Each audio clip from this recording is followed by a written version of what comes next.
তো এখানে যেহেতু এই আয়াতটি ইমাম বুখারী কেন নিলেন, যেহেতু এখানে হাইজ সংক্রান্ত আলোচনা আছে। ইয়াসআলুনাকা আনিল মাহিজ, মহিজ মানে মিমে মজদরি, মিমে মজদরি, মহিজ মানে হাইজ। এক অর্থ। আরেক অর্থ, মহিজ এটাকে তোমরা জরফে মক্কানো বলতে হবে, ইসমে জরফ বলতে হবে, ইসমে জরফ বলতে পারবে, ইসমে জরফে মক্কা। তখন অর্থ হবে ইয়া রাসূলুল্লাহ, তখন অর্থ হবে হাইজের স্থান। জরফে মক্কা, জরফে মক্কা হলে কথা বুঝছো? আসলে ছিল একটা মাফআলুন, মাহিয়াজুন, माहियाजुन ছিল, माहियाजुन ये साकिन माकबल मफ्तू होने की वजह से, ये साकिन माकबल मफ्तू होने की वजह से फतह कसरा से बदल दिया गया। फतह को कारण ये काके चाय এই জন্য মাহিজ হলো। এটা আসলে ছিল মাহিয়াজ, মাহিয়াজ। কথা বুঝছো? মাহিয়াজ ये साकिन माकबल मफ्तू होने की वजह से फतह या से फतह कसरा से बदल दिया गया, महीज हो गया। এটা তাকিদ। তখন অর্থ হবে ইয়া রাসূলুল্লাহ, হে আমার প্রিয় হাবিব, আপনাকে তারা প্রশ্ন করবেন হাইজের স্থান সম্পর্কে। হাইজের স্থান কি? লজ্জাস্থান, মহিলার প্রস্রাবের স্থান, ওটা সম্পর্কে প্রশ্ন করবে। কি প্রশ্ন? অর্থাৎ ওই সময় হাইজের লজ্জাস্থল, হাইজের স্থান যেটা মহিলাদের যৌনাঙ্গ, ওইটা কি ব্যবহার করতে পারবে কি না? তখন কি স্ত্রী সঙ্গম, স্ত্রী সহবাস করতে পারবে কি না, এটা আপনার নিকট কি করবে? আপনি বলে দিবেন কুল হুয়া আযান, কুল হুয়া। ওই লজ্জাস্থল হাইজ যেরকম কষ্টদায়ক, হাইজের স্থানও কি, কারণ যে স্থান দিয়ে হাইজ বের হয় ওইটা কি, ওইটা তখন বড় কষ্টের কারণ হয়ে যায়। তোমরা একটু লক্ষ্য করো, প্রথমে ভাবটা দেখো, তারপর কিছু আলোচনা হবে আয়াতের উপর, হাদিসের উপর। বাবুন কাইফা কানা বাদুল হাইজ। ইমামে বুখারী তোমাদের সামনে কিতাবুল হাইজের মধ্যে প্রথম ভাবে এনেছেন, প্রথম ভাবে তিনি উল্লেখ করেছেন কিভাবে হাইজের সূচনা হলো। কাইফা কানা বাদুল, বাদুল মানে ইবতিদা, বাদুল মানে ইবতিদা। হাইজ কা ইবতিদা कैसा हुआ, কাইফা কানা, হাইজ কা ইবতিদা कैसा हुआ। মহিলাদের মাসিক ঋতুস্রাব এটা কিভাবে সূচনা হলো, কখন থেকে সূচনা হলো, এই নিয়ে আমাদের দিকে দেখো, এই নিয়ে দুটা কৌল আছে। এখানে শারহিনদের, মুহাক্কিকিন, উলামায়ে কেরামের অনেক বক্তব্য, অনেক লম্বা তাফসীর। তোমরা সংক্ষেপে আমার থেকে এতটুকু শুনো। দুইটা বক্তব্য, একটা হলো এটা একদম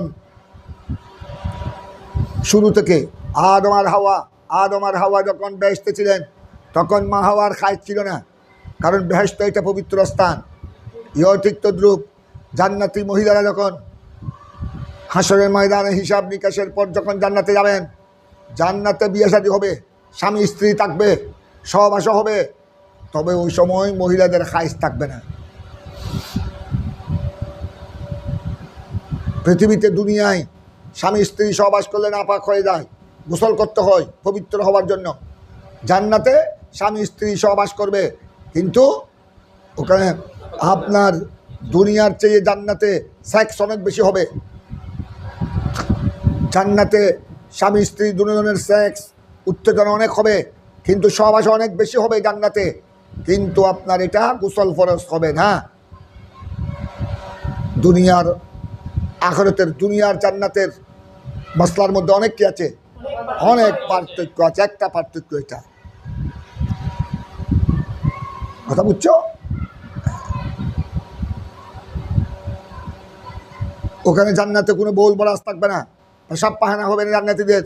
শুধু যা খাবে, জান্নাতের যা নেমা, জান্নাতের যা না ফল ফ্রুট, নিয়ামত ইত্যাদি বুক করবে, এগুলি পসিনা গামে দিয়ে বের হয়ে যাবে, গাম দিয়ে বের হয়ে যাবে। এবং জান্নাতীদের গাম হবে মেশকে আম্বরের চেয়ে বেশি খুশবু।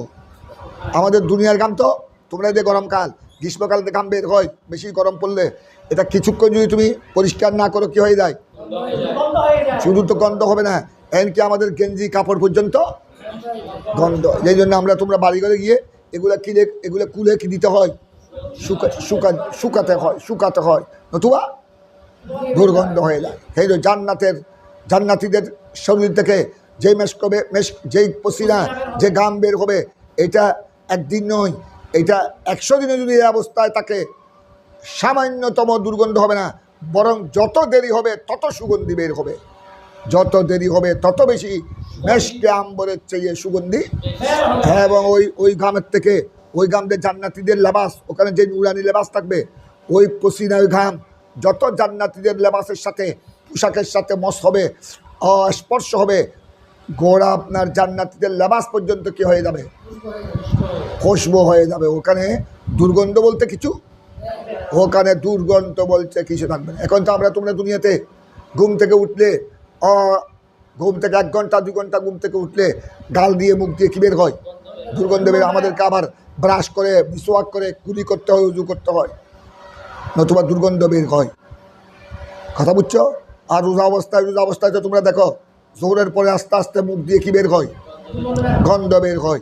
কিন্তু জান্নাতে এরকম কোনো গন্ধ বলতে এগুলি কোনো নাম নিশানা পর্যন্ত থাকবে না।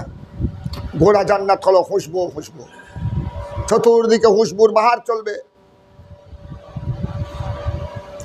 এই জন্য তোমরা আবার এটা মনে করিও না হুজুর, দুনিয়া তো আমাদের মা বোনদের খাইজ আছে, আমরাও সামনে বিয়ে করব, আমাদের বউদের থেকেও মাসিক খাইজ বের হবে, এবং এখানে পড়তেছি এগুলি না পাক, এগুলি আজান, বড় কষ্টদায়ক, বড় দুর্গন্ধ।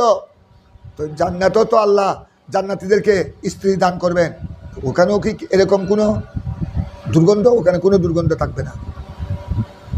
দুর্গন্ধ তোমার সব কোথায়, সব দুনিয়া, ওইখানে কোনো দুর্গন্ধ থাকবে না।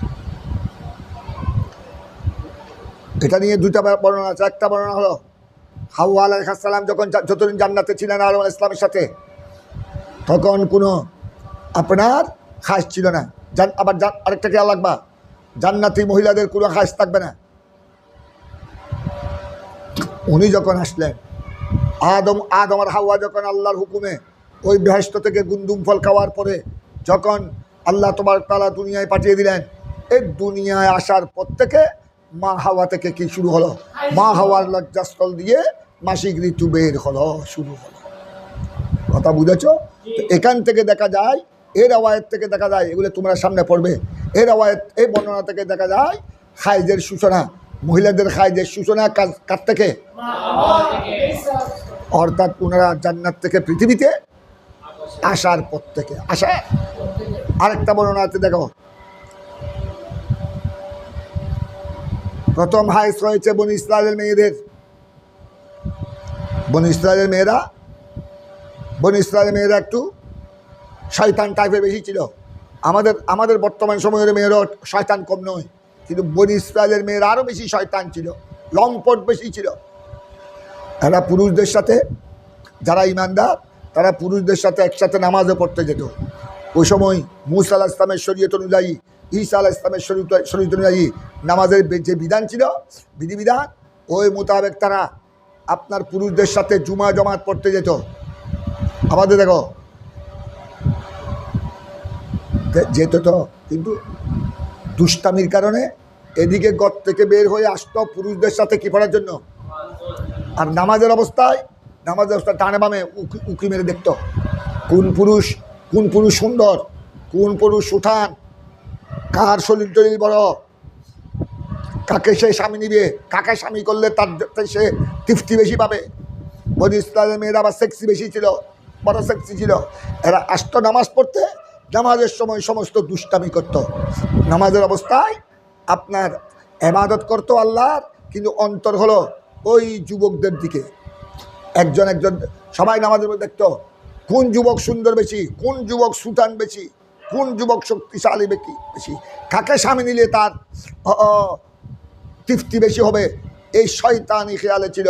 তাই আল্লাহ তাবারক ওয়া তাআলা এরা এই সমস্ত বনি ইসরায়েলের মেয়েরা বারবার যখন এই দুষ্টামি করতেছে, নামাজের অবস্থায় যখন এই দুষ্টামি করতেছে, আল্লাহ নারাজ হয়ে তাদের ওই বনি ইসরায়েলের মেয়েদের খাই শুরু করে দিলেন, যেন অন্তত অন্তত খায় চলাকালীন যেন খায়জের অবস্থায় যেন কোথায় না আসে, কারণ তখন দুর্গন্ধ বের হবে, তখন এটা কুলহুয়া আজান, এটা কষ্টদায়ক, তখন ওই সময় সহজে আর ঘর থেকে কি হবে না, বের হবে না। ঘর থেকে বের না হলে অন্তত এই দুষ্টামি করার আর এটা শাস্তিস্বরূপ। আল্লাহ তোমার তাআলা শাস্তিস্বরূপ তাদেরকে বনী ইসরাইলের মেয়েদেরকে কি দিলেন। ওই বর্ণনা থেকে বোঝা যায় সর্বপ্রথম ওই কাইফা কানা বাদুল খাইজ, সর্বপ্রথম খাইজের সূচনা হয়েছে, খাইজের ইবতিদা হয়েছে কার জমানা থেকে, বনী ইসরাইলের মেয়েদের জমানা থেকে। কয়টা বর্ণনা পাওয়া গেল? এবার শুনো আমাদের, এটা নিয়ে অনেক আলোচনা, শারহিনদের মধ্যে অনেক বক্তব্য, আবার এক এক ব্যাখ্যাকারী, সহিহ বুখারীর যত ব্যাখ্যাকারী আছে, ইবনে হাজার আসকালানি সহ, আল্লামা বদরুদ্দিন আইনি সহ, ইমামে আহমদ কাস্তালানি সহ, ইমামে কারমানি সহ, ইমামে খত্তাবি সহ, বুঝছো? এটা অনেক আলোচনা। আবার অনেকের কৌলকে এক ব্যাখ্যাকারীর কৌলকে আরেক ব্যাখ্যাকারী কী করেছেন, রদ করেছেন, খণ্ডন করেছেন। এমনকি হাত্তা কি ইবনে হাজার আসকালানি এই আয়াতের ব্যাখ্যায় তিনি খায় সম্পর্কে যা বক্তব্য দিয়েছেন, কথা বুঝছো, এটাকে আল্লামা বদরুদ্দিন আইনি উমদাতুল কারির মধ্যে কী করেছেন, রদ করেছেন। আবার আল্লামা আইনিটা আরেকজনে রদ করেছেন। এই নিয়ে অনেক বহস মুবাহাসা। তবে কিছু কিছু উলামা ইকরাম শারহিনরা আবার এটা সুরাহ দিয়েছেন, তদবিক দেওয়ার চেষ্টা করেছেন এই দুই রাওয়ায়াতের মধ্যে। দুটোটা আমার হাদিস দ্বারা প্রমাণিত যে প্রথম হাজ শুরু হয়েছে হযরত হাওয়া আলাইহিস সালাম জান্নাত থেকে দুনিয়ায় আসার পর থেকে হাজ শুরু হয়েছে। আবার আরেকটা যেটা বললাম বনী ইসরাইলের রাওয়ায়াত, ওইটাও আপনার হাদিসে পাকের মধ্যে ওই বর্ণনা দেখা যায়। এখন তদবিক দাও, এক বর্ণনা থেকে দেখা যায় হাইজের সূচনা হয়েছে মা হাওয়া থেকে, আরেক বর্ণনায় দেখা যায় হাইজের সূচনা হয়েছে বনী ইসরাইলের বানাতু বনী ইসরাইল, বানাতু বনী ইসরাইলের মেয়েদের সময়কালীন থেকে, সময়কাল থেকে। তো তদবিক কী হবে? তদবিক হলো আসলে প্রথম সূচনা, এটা একটা ইবতিদায়ে হাকিকি আর একটা ইবতিদায়ে মজাজি। প্রথম সূচনা হয়েছে আদম আর হাওয়া পৃথিবীতে আসার পর থেকে, মা হাওয়া থেকে শুরু হয়েছে, এটা হলো আব্বলে হাকিকি, ইবতিদায়ে হাকিকি। তারপর দেখো, তারপর পরবর্তী পর্যায়ে কিছুদিন বন্ধ হয়েছিল, কিছুদিন বন্ধ ছিল, বনী ইসরাইলের মেয়েরা দুষ্টমি করার কারণে আবার শাস্তিস্বরূপ আবার আল্লাহ তাদের মাধ্যমে কী করে দিলেন, চালু করে দিলেন। তো ওইটা হলো ইবতিদায়ে সানি, ওইটা ইবতিদায়ে সানি, ওইটা ইবতিদায়ে হাকিকি, এটা ইবতিদায়ে মজাজি। অর্থাৎ বন্ধের পরে আবার কি হইও, বন্ধের পরে আবার চালু। তো এই জিনিসটা, এই তাহকিকটা অনেকে পছন্দ করেছেন। তারপর তোমার একটু লক্ষ্য করো, কাইফা কানা বাদুল খাই কৌলি নবী সাল্লাল্লাহু আলাইহি সাল্লাম, আর আমার নবী কী বলেছেন শোনো, একটা হাদিসে মরফু, আমার নবী হাদিসে মরফুর মধ্যে কী বলেছেন শোনো, হাযা শাইউন কাতাবাল্লাহু আলা বানাতি আদম, আমার নবী বলেছেন হাযা শাইউন, হয়তো মহিলাদের এই খায়, মহিলাদের এই মাসিক রক্ত, মহিলাদের এটা এমন একটি বিষয়, হাযা শাইউন, শাইউন মানে বিষয়, এটা এমন একটি বিষয়, কাতাবাহুল্লাহু জিসকো আল্লাহ ने फैसला किया, अल्लाह ने लिखा मैंने अल्लाह ने जिसको अल्लाह ने फैसला किया अला बनाते आदम, आदम अलैहिस्सलाम की बेटियों पर, आदम अलैहिस्सलाम की, অর্থাৎ এটা এমন একটি বিষয় যেটা আল্লাহ নির্ধারণ করেছেন, লিপিবদ্ধ করেছেন, মানে নির্ধারণ করেছেন কাদের উপর, আদম সন্তানের মেয়েদের উপর, আদম সন্তানের মেয়েদের উপর এটা আল্লাহ কি করেছেন, এটা লাল আর রাজাল, লাল আর রাজাল, এটা মানুষের জন্য আল্লাহ ফয়সালা করেন নাই, এই বিষয়টি আল্লাহ ফয়সালা করেছেন আলা বানাতে। এটা এমন একটি বিষয়, হাযা শাইউন কাতাবাহুল্লাহু আলা বানাতে আদম। খুব ভালো করে খেয়াল করো। আর কেউ কেউ বলেছেন ওয়ালাবাদুহুম, কেউ কেউ কি বলেছেন শুনো, কানা আব্বালু মা উরসিলাল খাইস আলা বনী ইসরাইল, কেউ কেউ বলেছেন সর্বপ্রথম মা উরসিলাল খাইস, খাইস সর্বপ্রথম হাইস को निकाला गया, उर्सिला मानी छोड़ा गया, वो छोड़ा गया, প্রবাহিত, উরসিলা মানি উজরিয়া, সর্বপ্রথম হাইস প্রবাহিত করা হয়েছে আলা বনী ইসরাইল, আই আলা বনী ইসরাইল, আলা বানাতে বনী ইসরাইল, আলা বানাতে বনী ইসরাইল, এটা আগে ছিল না, বনী ইসরাইলের মেয়েদের দিয়ে কি হলো। তো এটার আমি তোমাদেরকে একটা তদবিক দিলাম, তদবিক কি, মূলত শুরু হয়েছে কার সময় থেকে? পরে কতদিন কি ছিল? আবার পুনরায় বনি ইসরায়েলের মেয়েরা তাদের দুষ্টামি যখন সীমা লঙ্ঘন করলো, তারপর আবার শাস্তিত রূপ তাদের মাধ্যমে আবার এটা কি করলো? চালু করলো। কারণ আব্বুল মাউর সিলাল কায়দাল আবুল ইসরাইল। এবার দেখো ওয়ালা আবু আবদুল্লাহ, এই দেখো ইমামে বুখারী ওই ওই ওই তোমরা যেটা পড়েছো কোয়ালা বাহাদুকুম, ইমাম বুখারী এবার ওই আমাদের দেখো বাজুল আইম্মার কৌলকে খণ্ডন করছেন। কোয়ালা আবু আবদুল্লাহ বাড়ি কে? ইমাম বুখারী ফরমাতে হ্যাঁ ওয়া হাদিসুন নবী সাল্লাল্লাহু আলাইহি সাল্লাম আকসারু বা আকবারু, এটা আকসারুও পড়তে পারবে। ইমাম বুখারী বলেন এখানে নবীর হাদিস থাকতে আর বাজের কৌলের কোনো এতবার, যেখানে আমার নবীর কি রয়েছে, আমার নবী যখন বলেছেন হাজা শাইউন কাতাবাল্লাহু, তো আলা বানাতে আদম মানে আদম সন্তানের মেয়ে, তো আদম সন্তানের মেয়েকে শুধু বনি ইসরায়েলের মেয়ে নাকি? আর বনি ইসরায়েলের আগের মেয়েরা এটা কি আদম সন্তানের মেয়ে নয়? তো সুতরাং আল্লাহ এই কথা থেকে, এই হাদিসে পাক থেকে হাজা শাইউন কাতাবাল্লাহু আলা বানাতে আদম থেকে বুঝে যায় একদম যখন থেকে পৃথিবীতে মেয়েদের ইতিহাস শুরু, তখন থেকে আপনার হাইজের সূচনা। আর শুধু যদি বনি ইসরায়েলের মেয়েদের থেকে সূচনা বলা হয়, তখন তো আপনার বনি ইসরায়েল আগে আমাদের ইব্রাহিম খলিলুল্লাহ, নূহ আলাইহিস সালাম। বনি ইসরায়েল তো হলো মুসা আলাইহিস সালামের উম্মত আর ঈসা আলাইহিস সালামের উম্মত। কথা বুঝেছ? তখন তো আপনার ইব্রাহিম খলিলুল্লাহ ওনার জমানা আরও অনেক আগে, নূহ আলাইহিস সালামের জমানা আরও অনেক আগে, আদম আলাইহিস সালামের জমানা আরও অনেক আগে। তো ওরা তো তখন শুধু এটা যদি বলা হয় যে এই খাইজের সূচনা, খাইজের ইতিহাস শুরু হলো বনি ইসরায়েলের মেয়েদেরকে দিয়ে, তখন তো আপনার তার আগে অনেক আদম সন্তানের মেয়েরা এখান থেকে কি যাবে? বাদ যাবে। এই জন্য ইমাম বুখারী বলছেন যেখানে হাদিসের রসুল আছে, হাদিসের রসুল থেকে তো বোঝা যাচ্ছে এটা আল্লাহ, এই বিষয়টা আল্লাহ নির্ধারণ করেছেন কার জন্য? শুধু শুধু শুধু বনি ইসরায়েলের মেয়েদের কথা বলে নাই, আমার নবী তো বলেছেন আলা বানাতে আদম। এইটা হলো আমার নবীর হাদিসে মরফু, আর ওইটা হলো বাজুল কৌল। হাদিসে মরফু আর বাজুল কৌল কোনটা তরজিহ পাবে? এটা বলছেন ইমাম বুখারী যে হাদিসুন নবী সাল্লাল্লাহু আলাইহি সাল্লাম আকবারু বা আকসারু। আকবারু মানে প্রথমে আকবারু তরজিমা হবে, অর্থাৎ হাদিসে রসুল ওই বাজুল উলামার দলিল থেকে হাদিসে রসুল হলো বড় দলিল। আকবর মানে কি? অর্থাৎ বাজুল উলামার কৌল থেকে আমার নবীর কৌল, আমার নবীর হাদিস, এটা কি বড় দলিল আকবারু। আর যদি আকসারু হয়, আকসারু যখন হয় তখন অর্থ কী বলবা? রসুলে পাকের হাদিস হলো আপনার আকসরের নিকট গ্রহণযোগ্য। কারণ রসুলে পাকের হাদিস থাকতে এখানে কৌলুল বাজের কৌল এটা কি হতে পারে না? গ্রহণযোগ্য হতে পারে না। এই জন্য ইমাম বুখারী বলেছেন হাদিসুন নবী সাল্লাল্লাহু আলাইহি সাল্লাম আকবারু বা আকসারু। এবার তোমরা হাদিসটা দেখো, এ প্রসঙ্গে হাদিসের দেখো হাদদাসানা আলী ইবনে আব্দুল্লাহ, এখানে আরও কিছু আলোচনা হবে পরে, আগে একটা দুটো হাদিস পড়ে নাও যাতে তোমাদের কিছু আইডিয়া হয়ে যাক, প্রাথমিক কিছু অভিজ্ঞতা তোমাদের মধ্যে চলে আসুক।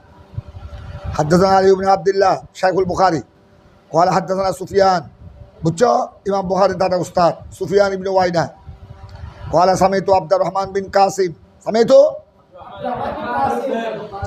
আব্দুর রহমান বিন কাসেম মানে বুঝছো আমাদেরকে, এটা আব্দুর রহমান বিন কাসেম আমি তোমাদেরকে বুঝে দিই, উনি হলেন আব্দুর রহমান বিন কাসেম বিন মোহাম্মদ বিন আব্দুর রহমান বিন আবি বকর। উনি আব্দুর রহমান বিন কাসেম সৈয়দনা আবু বকর সিদ্দিকের औलाद। আমাদের দেখো তো আমরা কেমনে বুঝতে হয় বন্ধু, সৈয়দনা আবু বকর সিদ্দিকের ছেলেদের মধ্যে ওনার বেশ কয়েকজন ছেলে, একাধিক ছেলে, তার মধ্যে একজন নাম আব্দুর রহমান।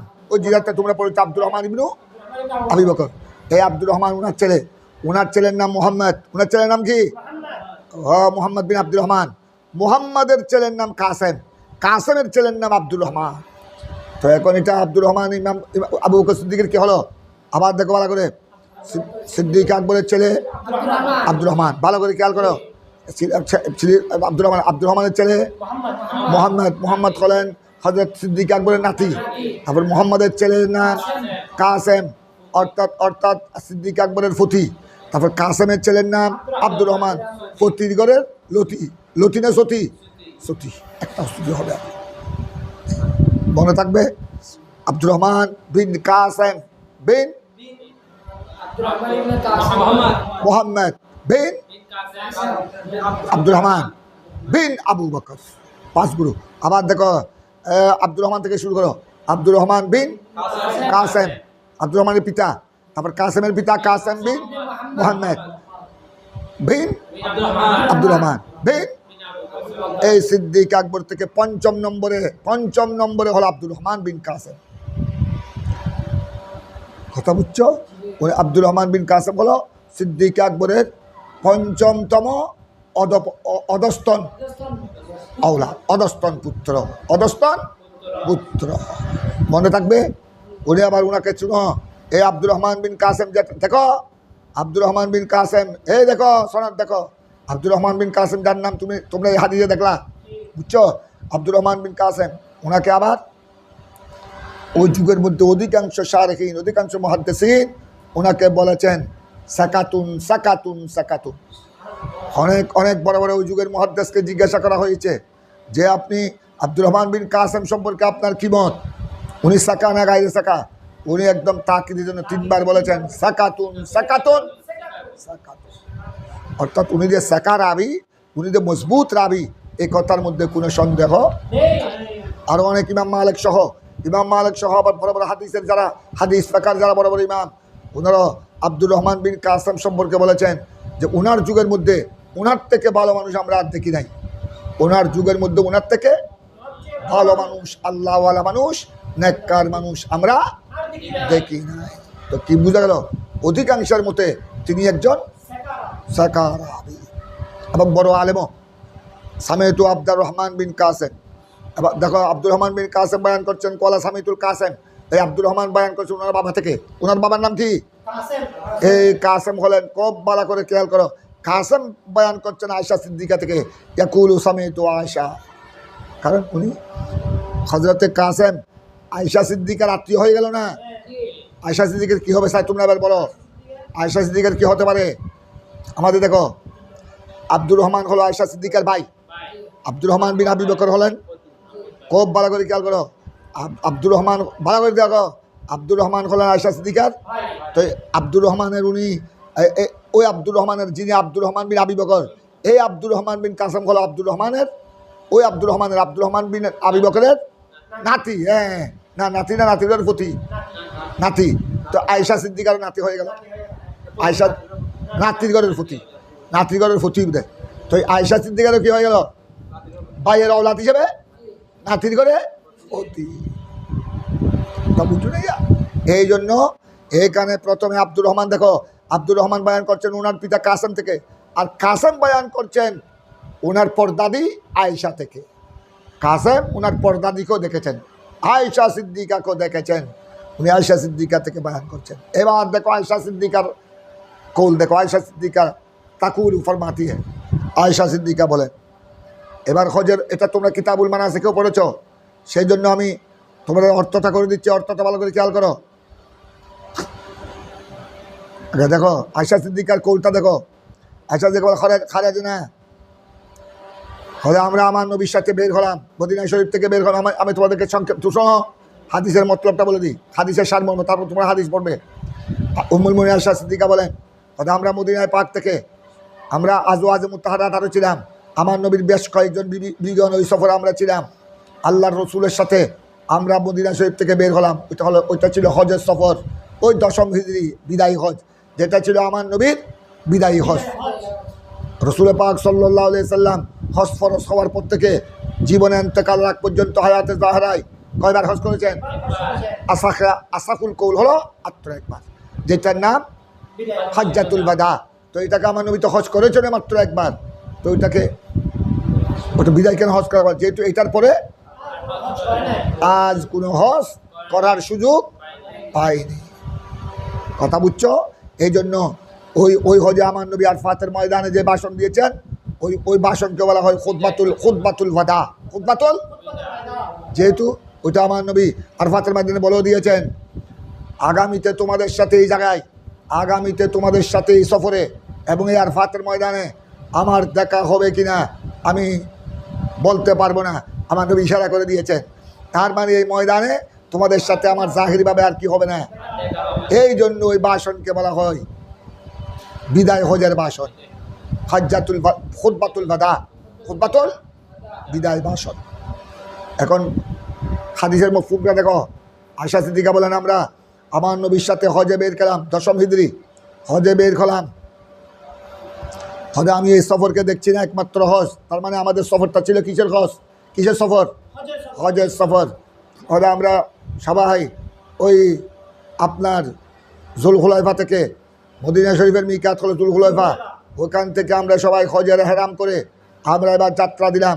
হজে আস্তে আস্তে একটা সরব নামি জায়গা, সরব থেকে মক্কা শরীফ কাছে, সরফ মক্কা শরীফ একটা জায়গার নাম। হয়তো ওই জায়গায় যখন চলে আসলাম আমার হাজ শুরু হলো। হজরতে আয়েশা সিদ্দিকা বলেন, হজের সফরে আস্তে আস্তে আমার নবী, আমার প্রিয় নবীর সাথে কোথায় আসলাম, সরফ। সরফ মানে ওখান থেকে মক্কা শরীফ কাছে। হয়তো ওখানে আসার পর আমার কি হলো, সিন রাফা সরফ, কথা বুঝছো, জায়গার নাম ওইটা। আবার ওইটা ভালো করে, ওই সরফের ওই সরফের একটা ইতিহাস আছে।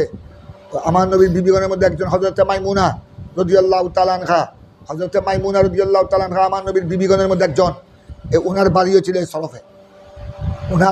ওনার এটা সরফ আমার নবীর শাশুর বাড়ি, আমার নবীর স্ত্রী মাইমুনা রাদিয়াল্লাহু তাআলা আনহার বাড়ি, বাপের বাড়ি।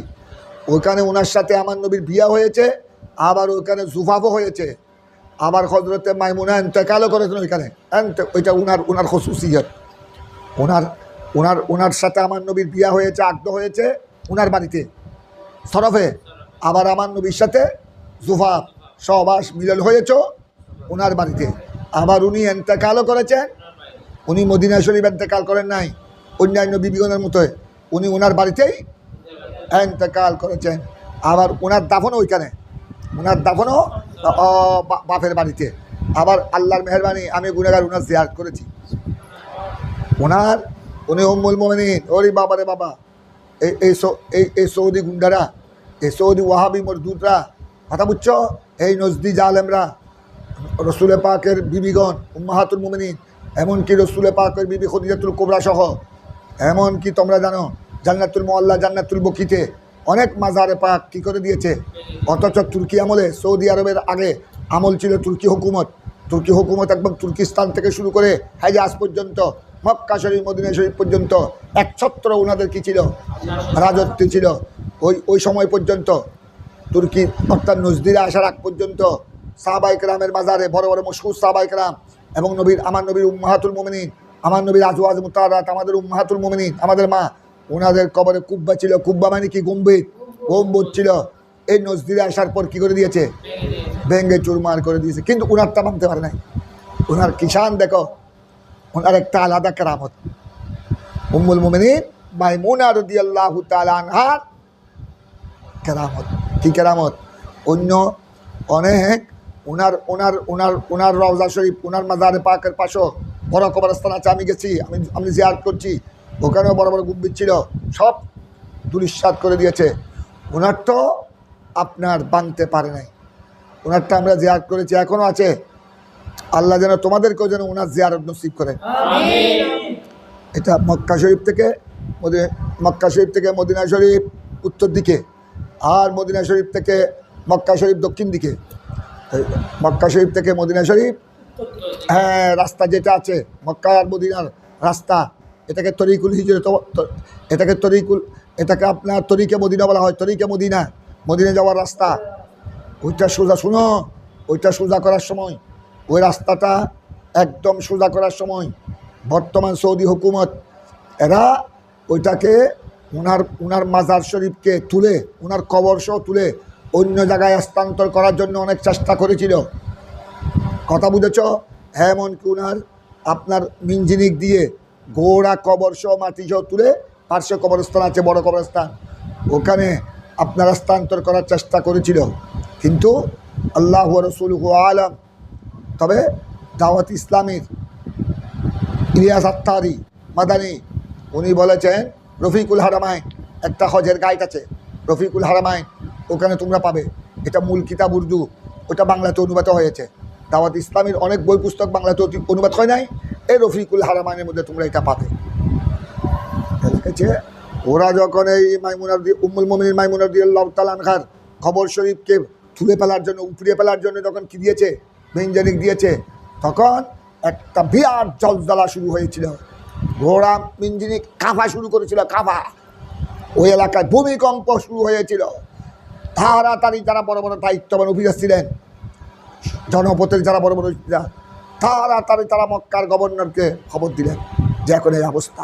সরকারের বড় বড় প্রতিনিধি এসেছে, দেখেছে অবস্থা। যতবার তারা গিয়া দিয়েছে ততবার এখানে জলজলা শুরু হয়েছে। তারপরে এরা অবস্থা বেগতিক দেখে এরা আর উনার মাজারে পাককে সরাতে পারে নাই, ওই অবস্থায় রেখে দিয়েছে। এখন উনার কবর শরীফও আছে ফাঁকা, চতুর্থে সাত দেওয়াল আছে, এরকম সাত দেওয়াল, উপরে সাত নাই। দরজা ছিল, দরজাতে ওইটা কী করে দিয়েছে, ওইটাতে জাম করে দিয়েছে দেখা যায়। তবে একটা ভালো কাজ করছে তারা, দরজা না দিলেও আপনার একটা এরকম গ্রিল দিয়েছে, গ্রিল ছিদ্রওয়ালা একটা লোহার গ্রিল দিয়েছে। কথা বুঝছো? লোহার গ্রিল দিয়ে পরিষ্কার ওনার কবর শরীফ, ওনাকে যে জায়গায় দাফন করা হয়েছে ওইটা একদম কবরের আলামত সহ ওইটা ফাঁকা, ওইটা চিহ্নিত আছে। তো সবাই ওখানে গিয়ে জিয়ারত করে। আমরাও রাত্রে গিয়ে আমরা জিয়ারত করেছি। তবে কেউ ওনার কবর শরীফ জিয়ারত করলে কেউ বাধা দেয় না। ওখানে পুলিশ টুলিশ অনেক আছে, অনেক মানুষ, সৌদি আরবের মানুষ, কেউ বাধা দেয় না। এখন ওনার জিয়ারত রাত দিন চলছে। আবার ওখানে গেলে তোমরা বুঝবা, ওখানে গিয়ে রাস্তা বাঁকা হয়ে গেছে। ওনাদের চাইছিল রাস্তা সোজা করার জন্য, ওই মক্কা শরীফ থেকে মদিনা শরীফ থেকে মক্কা শরীফ, এই রাস্তাটা সোজা করার জন্য। অন্য সব কালে সোজা করেছে, কিন্তু এখানে এসে দেখা যায় দেখা এইভাবে রাস্তা এভাবে হওয়া দরকার ছিল, কিন্তু এই জায়গায় পড়ে গেছে ওনার কবর মাজার শরীফ। এখন ওটাকে চার দেওয়াল দিয়ে ঘেরাও করে রেখেছে। কথা বুঝছো? ওখানে এভাবে ওদিক থেকে এসে একটু এভাবে হলো, ব্যান হয়ে গেল। কথা বুঝেছ?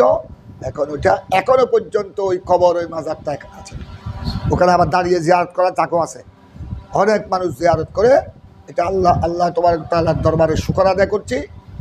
আল্লাহ, আমরা একসাথে, আমি গুনেগার, আমার হুজুরে ছিলেন শেরে মিল্লাত আল্লামা মির্জা হুজুর, আমরা একসাথে ছিলাম। কথা বুঝছো? ওখানে আমরা গিয়ে কি করেছি, জিয়ারত করেছি। আল্লাহ যেন আরও ওনার জিয়ারত নসিব করেন। উম্মুল মুমিনিন মাইমুনা রাদিয়াল্লাহু তাআলা। কথা বুঝছো?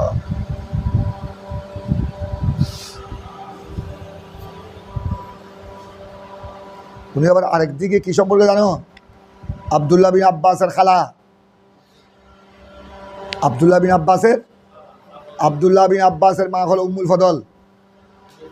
উম্মুল ফদল বিনতুল হারেস, হযরত আব্বাসের বিবি, আমার নবী চাচিমা হযরত আব্দুল্লাহ বিন আব্বাসের মা। ওনার বোন হলেন এই মাইমুনা বিনতুল হারেস। কথা বুঝছো? এই দিক দিয়ে আপনার ইবনে আব্বাস, আব্দুল্লাহ বিন আব্বাস রইসুল মুফাসসিরিন কি খালা। তার মানে হজরতে আব্দুল্লাহ বিন আব্বাস হলেন হজরতে মাইমুনার আপন ভাগিনা।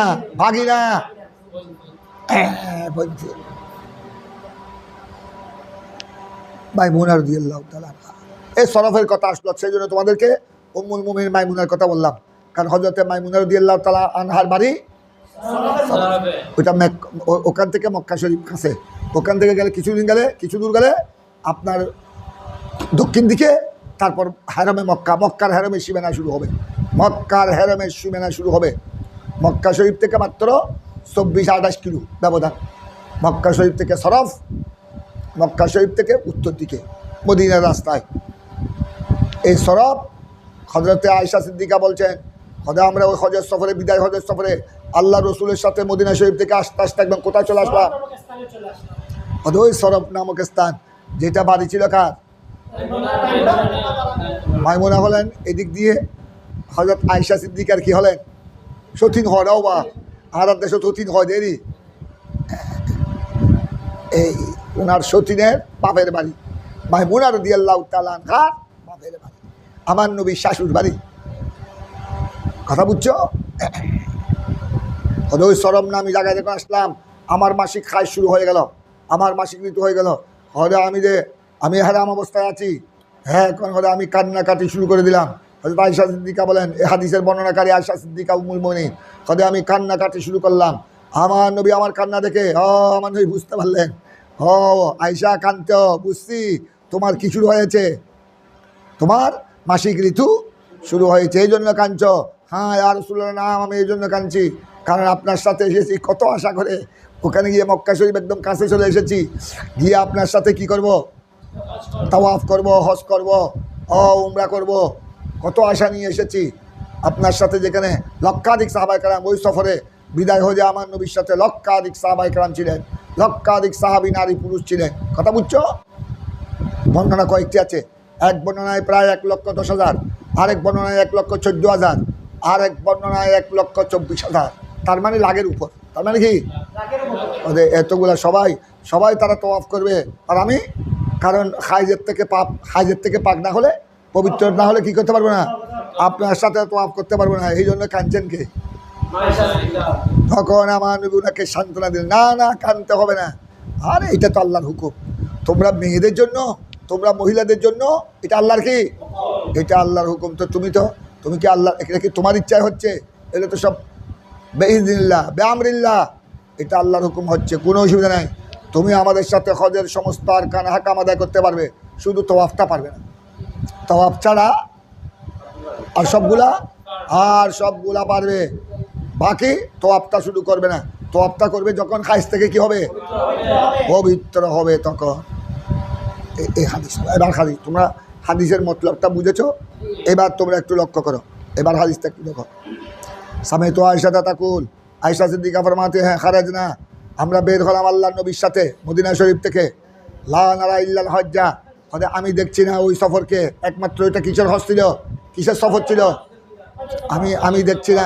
আমি দেখছি না ওই সফরকে, একমাত্র কিসের সফর, হজের সফর। লা নারা ইল্লাল হজ্জা ফালাম্মা কুন্না বেসরফল, আমরা আস্তে আস্তে হজের সফরে মদিনা শরীফ থেকে আস্তে আস্তে কোথায় পৌঁছলাম, সরফ নামক জায়গায়। বেসরফা হয়েছে এই জন্য এটা গাড়ি মুনসারিফ। হরে খিস্তু, তখন আমার কি শুরু হয়ে গেল, মেরি খায় শুরু হয়ে গই। দাল আলাইয়া রাসূলুল্লাহ সাল্লাল্লাহু আলাইহি ওয়াসাল্লাম, আমার নিকট আমার নবী প্রবেশ করলেন। ওয়ানা আবকি, তখন আমি ফকালাত, আমার নবী বললেন, মা লাকে, তোমার কি হলো, তুমি কাঁদছো কেন? নাফিস্তে দুই কেরাত, নাফিস্তা মানে এটা নাফাস মানে খাইস, এটা নাফাস মানে খাইস, আর নাফিস্তা মানে আই খিত্তে, তুমি কি, তোমার কি খাইস হয়েছে, তোমার কি নাফাসও মজাজান খাইজের অর্থে ব্যবহার হয় এখানে। নাফিস্তে তখন মারুফ, আর এটা হতে পারবে নুফিস্তে, क्या तुमको हाइज आई, तुमको हाइज দেখাই গই, তোমার কি হাইজ দেখা গেছে? তখন তিনি বললেন কুলতু নাম, আমি নাম বললাম। তখন আমার নবী বললেন, কল ইন্না হাযা আমরুন, আরে এটা তো এমন একটি বিষয়, এখানে তুমি কান্না করার তো কিছু নাই, এটা একটি এমন বিষয়, কাতাবাহুল্লাহু আলা বানাতে আদম, ये तो अल्लाह ने आदम की बेटी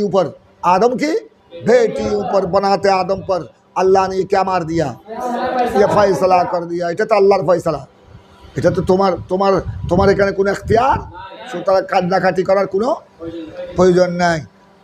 ফাকদি, তারপর আমার নবী ওনাকে শুভ মশলা বলিয়ে দিলেন, ফাকদি মা ইয়াকদিল হাজ, সুতরাং তুমি, এটা আমরা হাজার মারু, ফাকদি এটা ওয়াহিদ মুজাক্কার হাজার, এটা ওয়াহিদ মুজাক্কার হাজার, আমরা হাজার মারু, ফাকদি মা ইয়াকদিল হাজ, तुम भी अदा करो, बाकी दूसरे हाजी जो আদা করেগা, এখানে কজা মানে আদা, হয়তো তুমিও আদায় করবা, হজের যাবতীয় আরকান হাকাম তুমিও আদায় করবা, যেভাবে অন্যান্য হাজিরা আদায়। গায়রা, শুধু তুমি একটা জিনিস পারবে না, গায়রা আল্লাহ তাতুফি বিল বাইত, তুমি একদম যদি সময় হয়, তুমি একদম, কারণ হজ এসে গেছে, হজের তুমি একদম যদি হাইজ বন্ধ না হলে অসুবিধা নাই, সময় মতো মিনাতে যেতে পারবা, মিনাত থেকে আরফাতও পারবা, আরফাত থেকে মুজদালিফায়ও আসতে পারবে, তোমার সুন্নত ফরজ ওয়াজিব সবটি হয়ে যাবে। তবে একটা শুধু পারবে না, গায়রা আল্লাহ তাতুফি বিল বাইত, সিরিফ তো বাইতুল্লাহ শরীফের তাওয়াফ করতে পারবে না, এটা ছাড়া গায়রা, এটা ছাড়া আর বাকি একদম উকুফে মিনা, উকুফে আরফা, উকুফে মুজদালিফা সব, এমনকি রবিউল জমরাত, রবিউল জমরা শয়তানকে কর্মান্ত কি লাগবে না, পবিত্র হতে হবে না। আজান খতম।